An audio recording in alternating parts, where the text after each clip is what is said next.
Alright, guys, it is January 27th, year of our Lord 2026.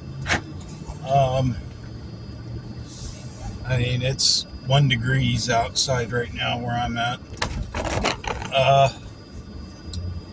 It's pretty chilly.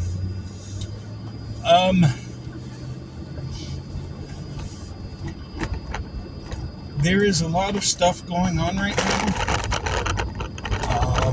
I was listening to a little bit of stuff that was going on today. Apparently, everybody's against the Second Amendment now that's in Trump's arena. I don't know what's going on. But,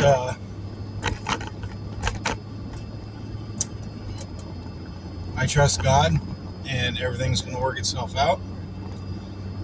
We'll figure it out as we go, I guess. But there is things that are going to be coming into play that we are going to have to deal with and understand that it's not always going to be the way we want it to be done. To be honest with you, last year I wanted this stuff done. I wanted the military, I wanted everything done. But it's not time for that. It might be time for it here soon, but right now, no. There has to be a lot of eye-opening. There has to be a lot of, oh, that's the bad person. Oh, she showed her true face. Oh, he's not a good person. Okay. Now we get it. Now we're on the right playing field. That's what we're waiting for, I think.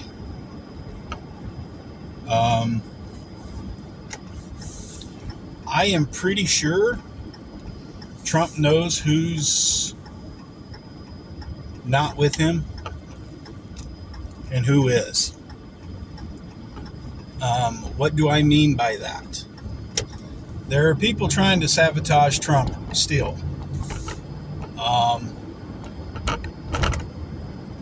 That's still happening. So,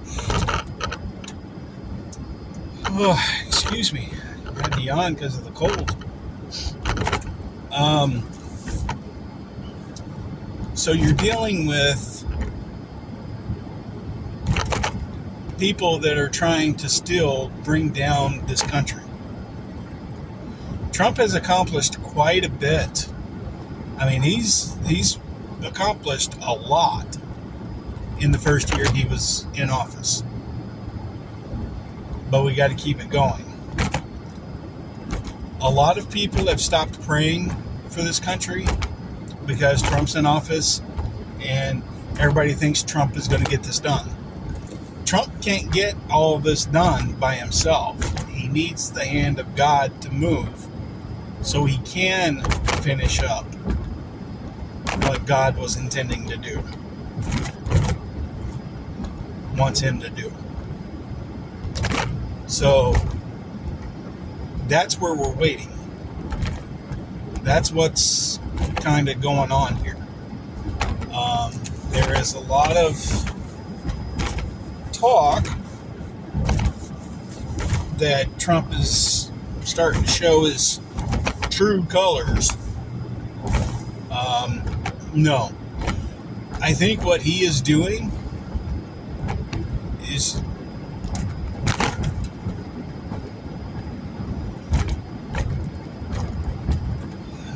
I saw an interview today. He said that, he doesn't want anybody getting hurt, but somebody shouldn't have brought a gun on the streets with all this going on.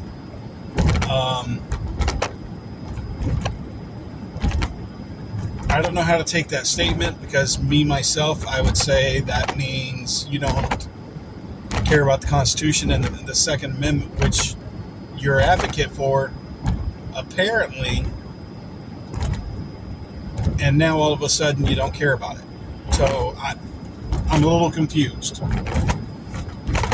But I've been putting it in God's hand. God's going to have to deal with this. God's going to have to straighten this out. I don't see any other way. If it keeps going and they don't get any kind of civil arrest or anything like that here soon, there has been talks of militias and veterans stepping in, and it's just, but I think something got worked out to where they initiated something to where it got handled tonight. So that's what I think. I don't know for 100%. So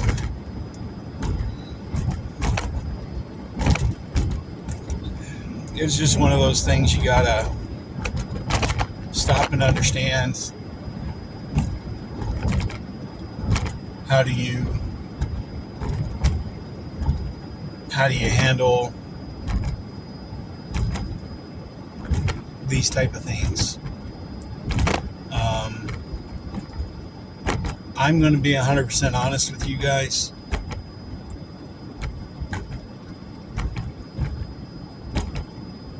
You can't always judge by what you see and hear as 100%. Because I think Trump is not being kept up on the... I don't think he's been told 100% of what happened. I don't think he's been shown the video about Alex getting shot and killed. So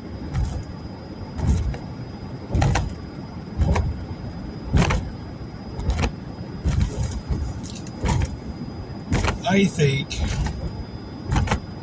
they're holding it the way they are so Trump looks bad. That's my opinion. Because like I said, I'm a little confused right now because of what was said. But not too long ago, he's for the Second Amendment.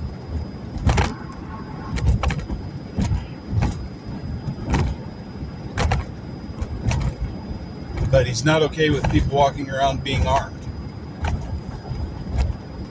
Make it make sense. I don't understand it.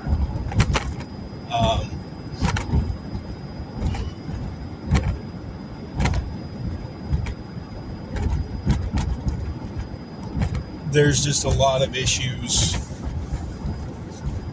behind statements like that.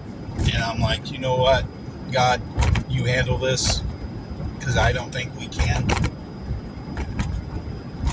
And I think God is fixing to have to tug on Trump pretty hard to get his attention.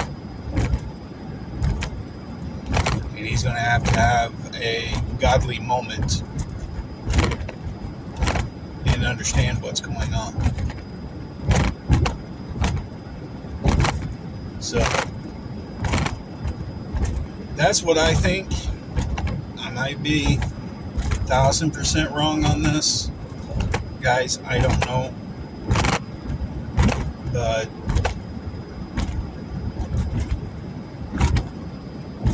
all we can do is pray. Keep walking forward. And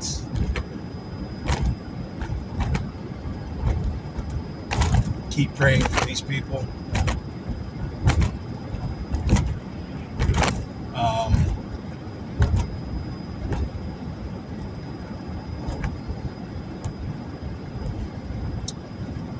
And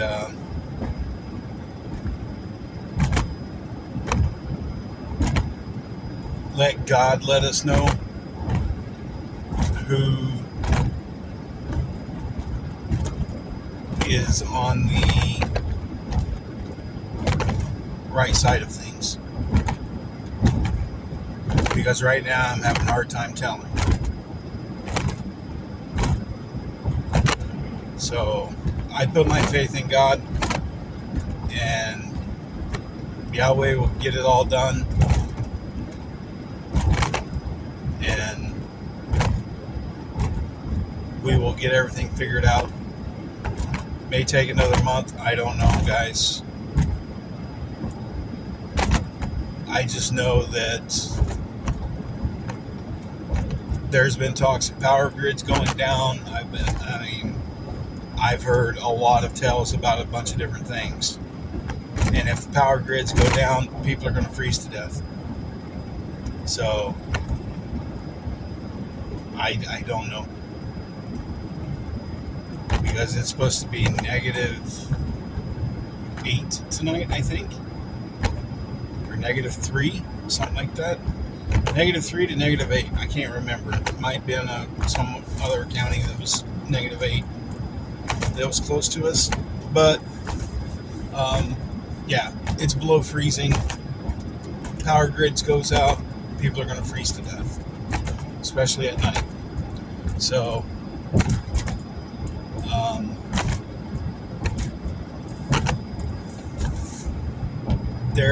there's going to be problems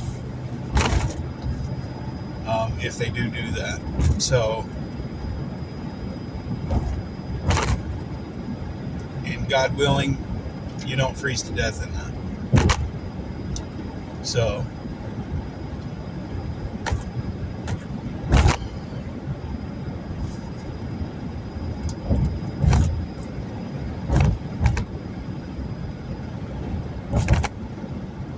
I think we need to all just step back from everything that's going on. Take a deep breath. Close your eyes.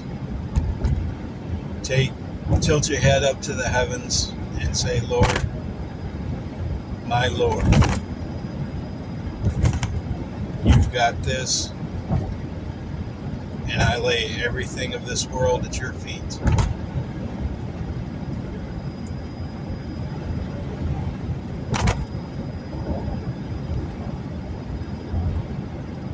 Take this burden from me.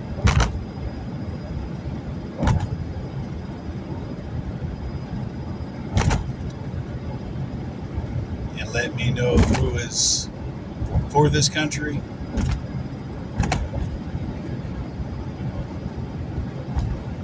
and who is not.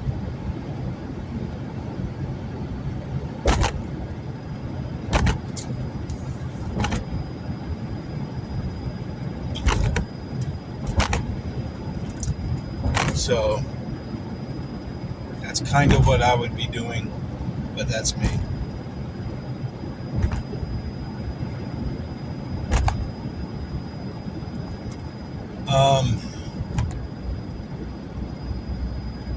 I didn't get to read my Bible today because there was a problem on my app, and I got up, started running this morning, so I didn't get a chance to read my Bible. So I've kind of failed today at doing that. And I've noticed when I fail to do that, I fail at other things throughout the day. Like, I start cussing more. I start, reverting back to some old ways that I'm trying to get rid of. And it's like that's telling me not to do that anymore.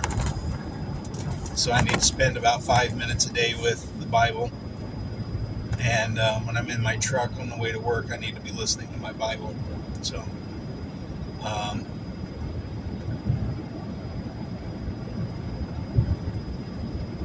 yeah.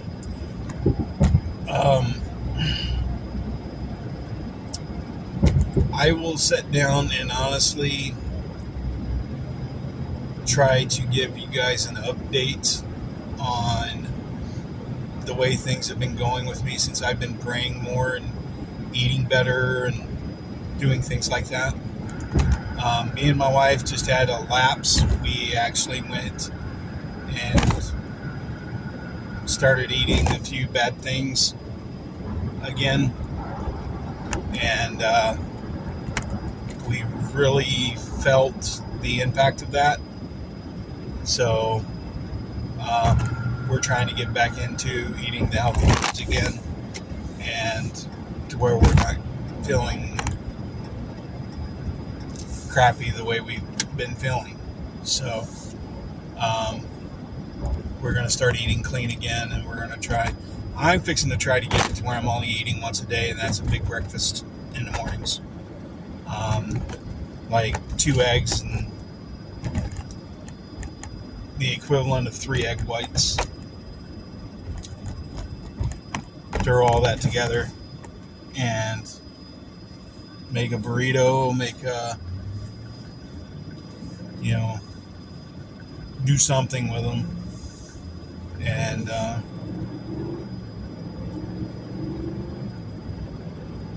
make a high protein breakfast. Might do 2 eggs and some steak one morning. Do things like that. But I need to get it to where I'm literally eating once a day and get on my kefir smoothies in the afternoons. And that way I've got a lot of stuff going for me that way. I'll probably feel a lot better, and it'll just be a lot better off for me.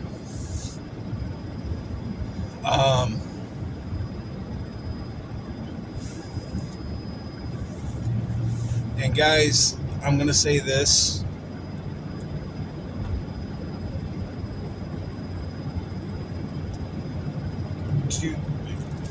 Do you wipe yourself down before you get into the shower? Or do you get into the shower to clean yourself up? The reason I'm asking you this question is because a lot of people don't want to go to God until they have their house clean.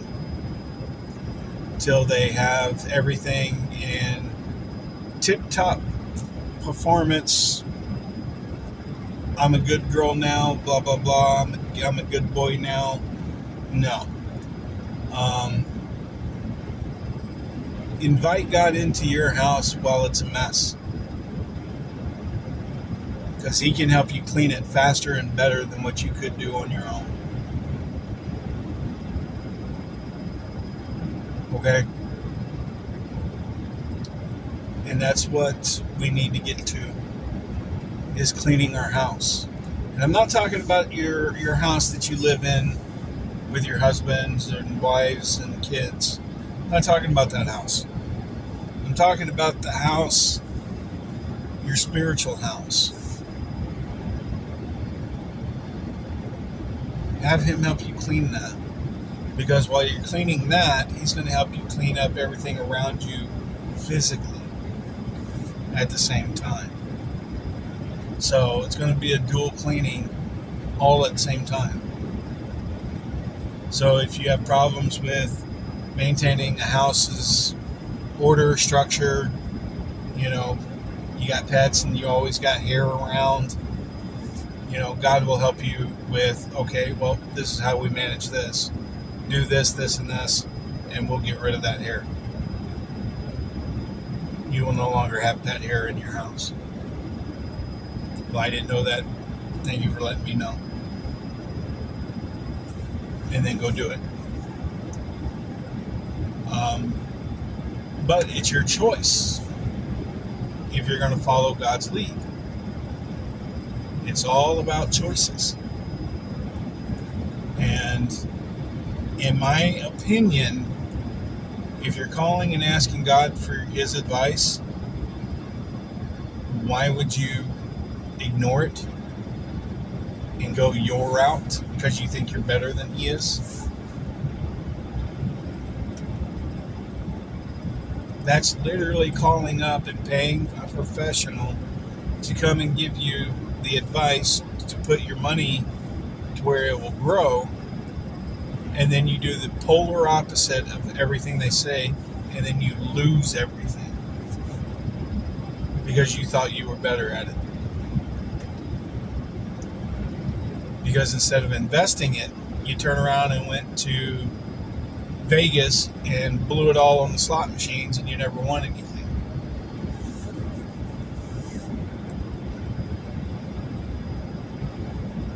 So there is somebody out there that is always going to be smarter and better and faster and stronger. So, and God is always going to be wiser than any man on this planet.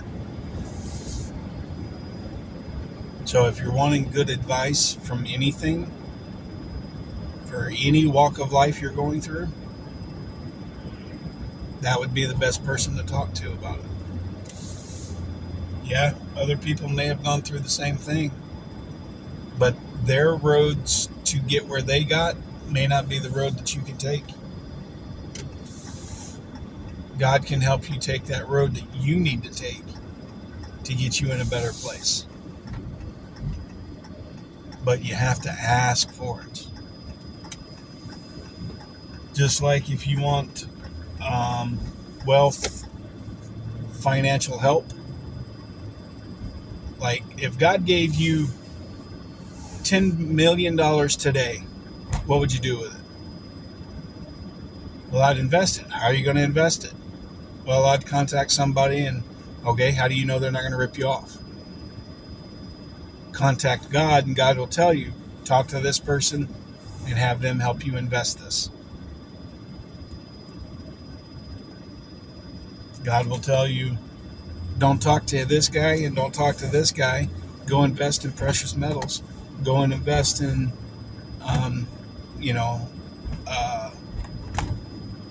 cryptocurrency. Go invest in apartment rentals.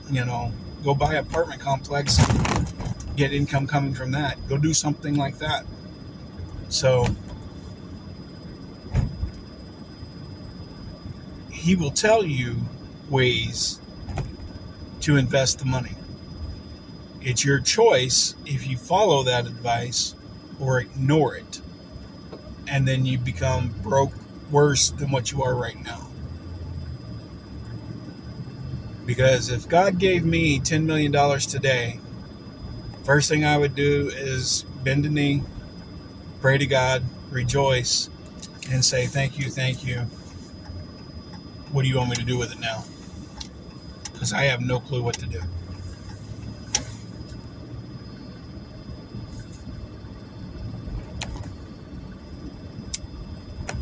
And we'd go from there. So, but what happened before the wealth transfer happened in the Bible with the Pharaoh and the people?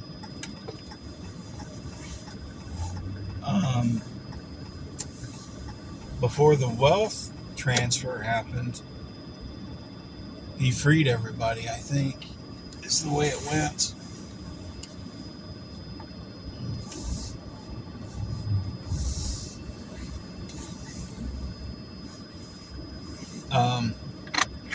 And then they took all the gold and silver from the people that held them captive. And then they went into the Red Sea. So we got a little ways before the Red Sea moment, but I think our shackles are fixing to be broken. And then we're going to be getting our wealth coming in. So I think that's what we're waiting on, is for the shackles to be broken, guys. So hold on, be patient, and we'll get there. All right? Remember, God loves you. God bless you. Remember to pray, guys.